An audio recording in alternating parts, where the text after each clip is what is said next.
Hello and welcome. Firstly, I would really like to thank the user 432k images on minds.com for that amazing opener. Really makes it feel a little more professional. I'd also like to extend my request for anybody who's good at drawing, if you could get back to me. I'm trying to come up with an avatar. So if you have any talent, I can't even draw a circle, so literally just about everybody is more talented at drawing than I am. So if you would be willing to help me with that, just feel free to reach out for me either on YouTube, vid.me, or minds.com. I am very easily reached. I also have an email at jp.counterpoint@gmail.com. I can also be reached there. Now, today I want to cover Motion M103 in Canada.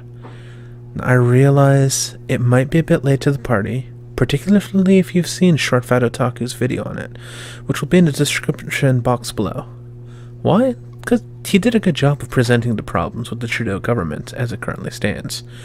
I'm going to focus purely on the motion because I've noticed a lot of questions aren't being asked, and those who are opposed to the motion are being thought of as racist, which is funny because Islam isn't a race. That's one of the many problems with M103. But I digress. Anyone who brings up free speech concerns is seen as an alarmist, and the wording of the affair definitely does not help assuage my concerns with free speech.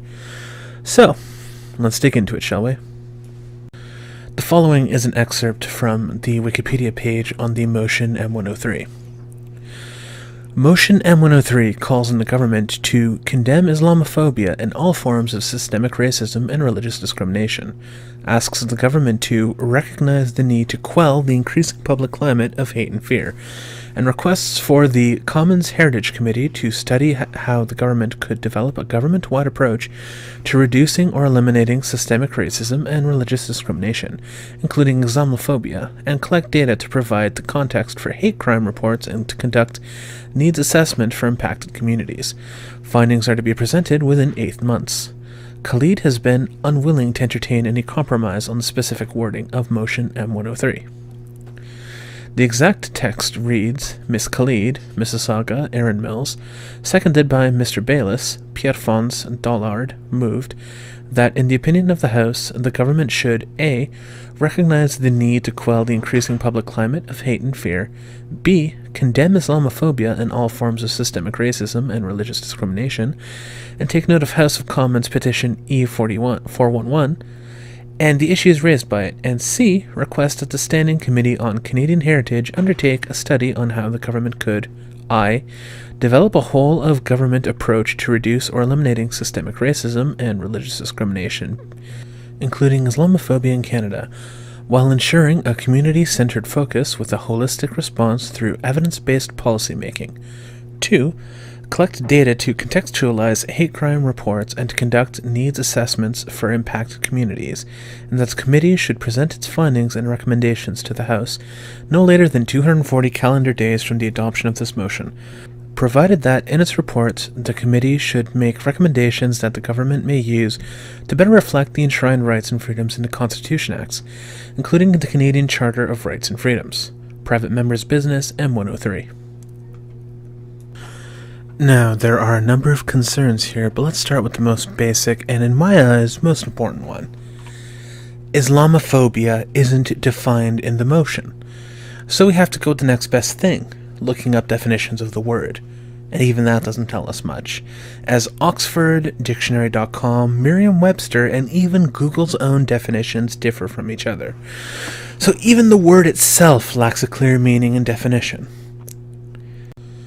If we take the most sinister-sounding one, it'd be the one from Merriam-Webster, which defines it as irrational fear of, aversion to, or discrimination against Islam or people who practice Islam. Talk about a mouthful. If that's the definition we abide by for M103, that means that the ideology is exempt from criticisms that are considered to be irrational. So then tell me, who among us is so unbiased as to be able to remove their political leanings, their biases, and their thought patterns to completely and rationally analyze the doctrine of Islam and present what is and is not rational to be afraid of? And let that sink in a moment. If we use this definition, the Canadian government is going to be capable of outlawing fear. You would not be able to criticize, be afraid of, or stand against the doctrine of Islam. Now, replace Islam with Christianity, Judaism, Hinduism, Taoism, paganism, whatever ism you want. And the idea is still moronic. You cannot exempt an idea from criticism. That is lunacy. It's like Bill C-16. The whole made-up genders bullshit. That's another fucking problem. The government's role is not to define what its people can and cannot partake in. The government's role is to ensure that the public at large is receiving the services mandated by the people. If the people start mandating that we quell free speech, they need to be told to fuck off. And they need to be told to fuck off hard. If we look at dictionary.com, that one reads, hatred or fear of Muslims, or of their politics or culture. Well, since child brides, female genital mutilation, boys being used for sexual pleasure, and anti-gay laws are part of Islamic culture, does that make me an Islamophobe for being against all of those things?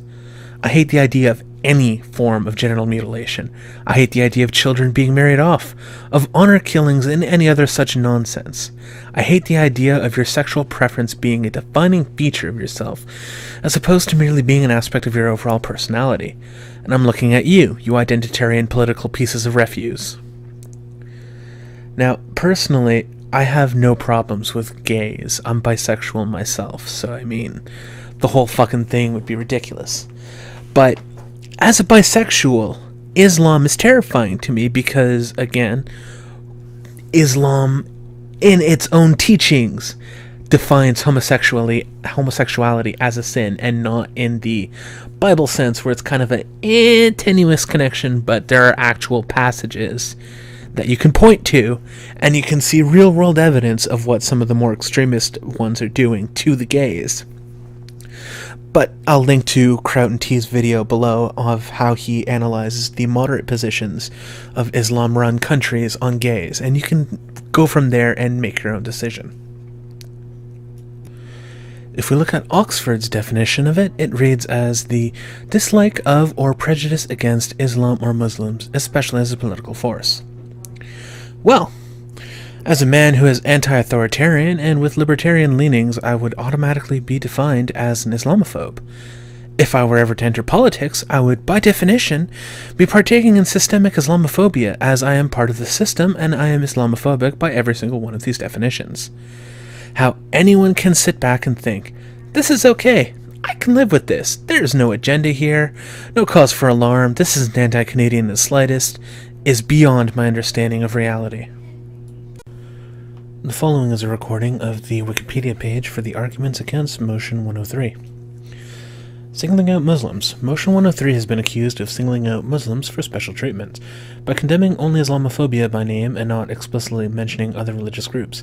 This argument was made by Pierre Lemieux and Kelly Leitch. I find myself agreeing entirely with the fact that it is singling out Muslims for special treatment. By condemning only Islamophobia and not any other religious groups, or racial groups for that matter, we are setting up a motion where we are supporting one group over another. That is so anti-Canadian, I can't believe I actually have to have this discussion with people about it. Several previous motions in the House of Commons have singled out individual religions in a similar manner, for example asking MPs to condemn anti-Semitism. Conservative MP Michael Chong pointed out that the House of Commons had previously passed motions that denounced hatred against Jews on February 22nd, 2016, Yazidis on October 25th, 2016, and Coptic Christians on October 17th, 2011. The fact that there were previous motions that supported any ideology, race, religion, belief, practice, whatever the fuck, that was singled out by the state is not an argument in favor of why we should just let this one slide. They were all equally redundant. They are all equally ridiculous. The state has no business sanctioning what the public is allowed to feel. We have laws put in place that already protect every denomination of Canadian citizen and even most immigrants from various forms of discrimination. All this is very expensive, very pointless, tax-funded virtue signaling. In response to Motion 103, David Anderson, a Conservative Member of Parliament, tabled an alternative motion on February 16, 2017. The difference in the motions is that Anderson's motion doesn't contain the word Islamophobia and asks the House of Commons to condemn all forms of systemic racism, religious intolerance, and discrimination of Muslims, Jews, Christians, Sikhs, Hindus, and other religious communities. Anderson's motion was defeated 165 to 126. The Conservative Party, Bloc Québécois, New Democratic Party, and Green Party voted for the motion, and the Liberal Party voted against the motion. Now, if you can't see that there's clear agenda pushing here by the Liberal Party of Canada, then you're either willfully naive or you agree entirely with the agenda being pushed, and you see no problems with it. Either way, when a motion that doesn't single out any particular group gets knocked down, and when the original creator of the motion refuses to compromise on the wording of the motion, you have a clear pattern of behavior. You would have to be an idiot not to pay attention to that. That's clearly standing against Canadian values. Why anyone would support this is completely baffling to me. The counter, which, again, to reiterate, condemn all forms of systemic racism, religious intolerance, and discrimination of Muslim, Jews, Christians, Sikhs, Hindus, and other religious communities. I can get behind that. I still stand by the fact that the government has no fucking business intervening on any of this, but again, I'm not an authoritarian. I don't believe the state should have nearly as much power as it does over everyone's lives. Laws should not be made in the heat of the moment. Look at the Patriot Act for a perfect example of why you don't let the heat of the moment make rash decisions. M103 feels like a response to the mosque shooting in Quebec, which, as though it was a tragedy, it was. Horrible event. Should never have happened. We shouldn't be acting like that's the norm. If that were normal, it wouldn't have shaken the whole country, now would it? We wouldn't be having this conversation because we think it's okay, it's acceptable. But it isn't. We condemned it when it happened. Freedom of speech. Others have accused M103 of going against free speech and leading to blasphemy laws.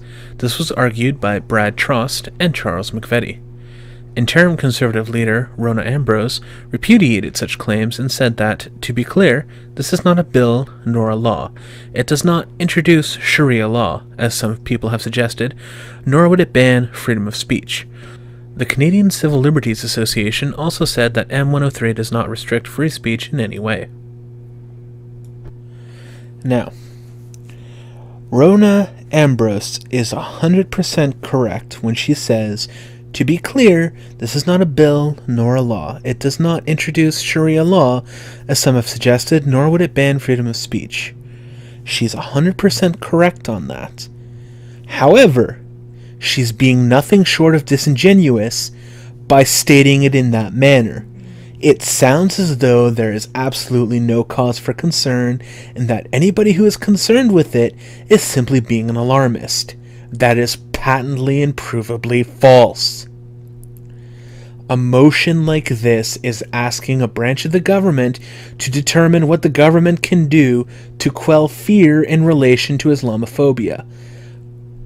A thing they haven't even defined, but without definition, what are we supposed to do? We're supposed to make our own. Well, I've presented 4 definitions, I think it was 3 actually, of Islamophobia. I fit each and every single fucking one of them. So if this in any way, shape, or form came to be enshrined by any of these definitions, free speech would absolutely be limited. It would be restricted. In no way is it not restricted. How anybody can just sit here and be like, it's not a cause for concern. It is absolutely a cause for concern. On one of two levels, okay? Either it's malicious, which is the angle that I'm coming at it from, which is a cause for concern, or there are a bunch of fucking idiots that are wasting tax dollars trying to solve a problem that the court of public opinion will take care of, as opposed to government sanctions that need to be put into place. We're nowhere near the point where the state should be intervening in any way, shape, or form. It's not like we regularly have riots breaking out over this thing. And another thing, in a future video, probably the next one I make, I'm going to analyze how the media has come across this. Because I have this article right here that I've gone through already, but it says, it's on Global News, global.ca. It says, hate crimes against Muslim Canadians more than doubled in 3 years. It was published April 13th, 2016, and it was cited as a source to me in the past as to why M103 needs to exist. Now, I'm going to take it on at a later point. I'm going to link to it below if you want to do it yourself. But if you want to wait, it's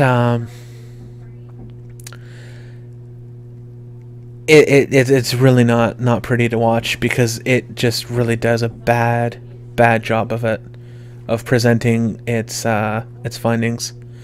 But as a quick excerpt, hate crimes in Canada by motive in 2012: Jewish 242, religion 419. Arab/West Asian 64, South Asian 55. Let's see, Islam 45. In 2014, Muslim Islam 99. So yeah, it has effectively doubled in the span of 2 years, and then they don't show any 2015. And they present that as like this big deal. But if you look at the statistics of hate crimes in Canada by attack type in 2014, number one at 523, mischief. Now that's basically property damage, defacing a mosque, stuff like that, just a bit of spray paint or whatever. Assault level 1, which is basically you shoved a person or, something like that occurred. Uttering threats, I really don't need to explain that. Mischief to property. And then it drops from 89 on mischief to property to 55. And these are in all of Canada, not on a provincial level. And this doesn't even specify against whom. This is just hate crimes in general. So they're conflating a whole lot of different numbers and putting them all together and making a fucking catch-all title. And this, again, is why I feel that we need to speak out about this. We need to stand up against this. But that will be in a future video, because this one's already running long. So I hope it was informative, and I hope that you all enjoyed. If not, leave some feedback below. If you did, leave some feedback below. I'm honestly always looking to improve, so if you have any suggestions, ideas, or anything like that, please feel free to let me know. Again, I can be reached on minds.com, I can be reached on YouTube, I can be reached on vid.me, or you can try and reach out to me directly at jp.counterpoint@gmail.com. And I'll catch you guys next time.